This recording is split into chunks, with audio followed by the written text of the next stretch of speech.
Hey everybody, it is a new SK book release day. So exciting, and it's so cool that at least once a year, and I would bet that 2024 will be a two book year. He's out there producing and he unleashes something new on the world. So today it's a collection. You Like It Darker. And because I'm a redneck boy from the Midwest, my tradition for purchasing the new books is to get them at Walmart. So we'll see if it's out and if it's available. And I can't wait to see if I can find it. So let's go in and take a look. There it is. 21 bucks. Cool jacket. Love that reflective. Oh gosh, crocodile, alligator. I never can tell. Oh, nice. Wraps around the back.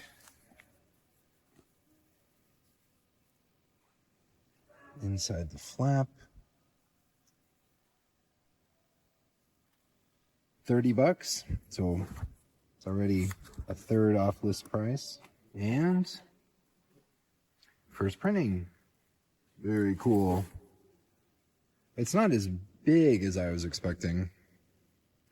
I guess I was expecting something thicker, but it looks like holly is thicker. Interesting. Speaking of holly, it is still available. Let's see. Holly's still available in the first printing, and this is, gosh, at least 8 months since it first came out. So I would venture to guess that was another huge first printing, hundreds of thousands, if not a million copies. So anyway, hardly a FOMO-inducing collector special, but there's nothing wrong with that. So anyway, I'm gonna look through the copies, look for any scuffs, blemishes, marks, whatever, and try to pick the best one I possibly can. I don't know if you can see it. Yeah, you can see it pretty good. This appears to be a manufacturing defect. It's on all the copies, but this like metallic sheen on the cover looks really, really cool. And then there's a very obvious line, kind of like when someone puts makeup on their face and you can see a clear line on their jaw or on their neck where they didn't blend it in all the way. But this coating only goes so far, and then there's this line down the edge where it does not extend. Maybe an issue with where the jackets were folded? I don't know.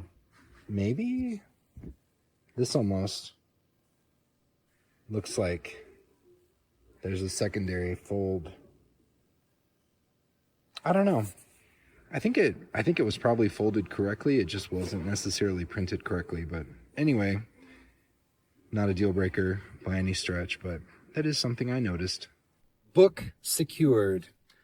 Normally, the new Stephen Kings come out in September, but because this one is coming out in May, I do anticipate this could be a 2-book year, or next year could be a 2-book year. Perhaps there'll be another one coming in December, January. I don't know. We'll just have to see. I know Stephen King has some stuff in the pipeline, as he's talked about before. But I did mention when I was in the store that this book, I was expecting it to be thicker than Holly, and it does actually have a higher page count. This book has 502 pages, including the author's afterword. It is just printed on this super thin, kind of floppy paper. So it has a higher page count, but it actually takes up less real estate on the shelf. It actually kind of reminds me of the US complete and uncut stand versus the UK complete and uncut stand. And the UK one still has like 900 pages, but it's noticeably thinner than the US one because of the thickness of the paper that it was printed on. So unfortunately, I don't take that as a sign of quality. I take it as a sign of economy and the bottom dollar over quality. When he shifted over to Scribner, the books, this almost has, like, you can see kind of an indentation, a line where, and that's probably a manufacturing defect as well, but you know, where cloth may have been, I can see a few such indentations on the front where the cloth may have been on a Viking book from back in the day, but Scribner, it's just paper all around. So in general, sorry to say, but the Scribner books just kind of come across as a little bit cheaper. Not cheaper to buy, but cheaper made. And this super thin, flimsy paper, the book is still entirely readable. It just comes across as not being such a high quality product. But be that as it may, this is the first edition, first printing. Let's see. So there's 500 pages, brief author's afterword, which I always enjoy. There does not seem to be notes to go along with each story, which I'm kind of disappointed in. I always do enjoy anything that he has to say about his work. I like reading. So there's 1, 2, 3, 4, 5, 6, 7, 8, 9, 10, 11, 12. 12 stories, around 500 pages. It appears some are as short as 10 pages, and some are significantly longer, 50, 60 pages, but nothing in here. Okay, Danny Coughlin's Bad Dream appears to be about 150 pages.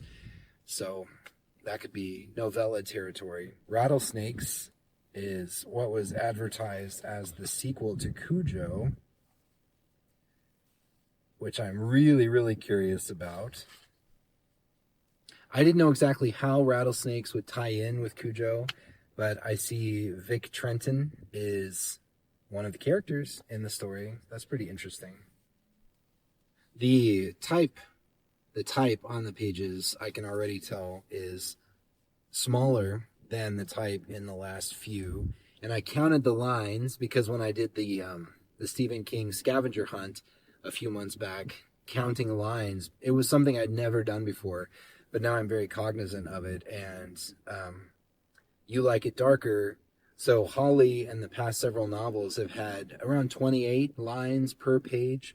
You Like It Darker has, I think, 35 or 36 per page. So not only is the paper thinner, the print is smaller, and so it gets a lot more content packed into a relatively small profile. But anyway, those are just my first observations of You Like It Darker. Really, really excited to dig into this collection, as I am with every single new Stephen King book, whether or not it's a classic, whether or not I even end up really liking it. I always do look forward to it. So I hope you were able to secure your copy of You Like It Darker. Let me know your first impressions in the comments. I'd really like to hear what you have to say. But anyway, until next time, thank you so much for your support of me and of the channel, and I hope you have a great rest of your day wherever you are. Take care of yourselves, and I will talk to you later.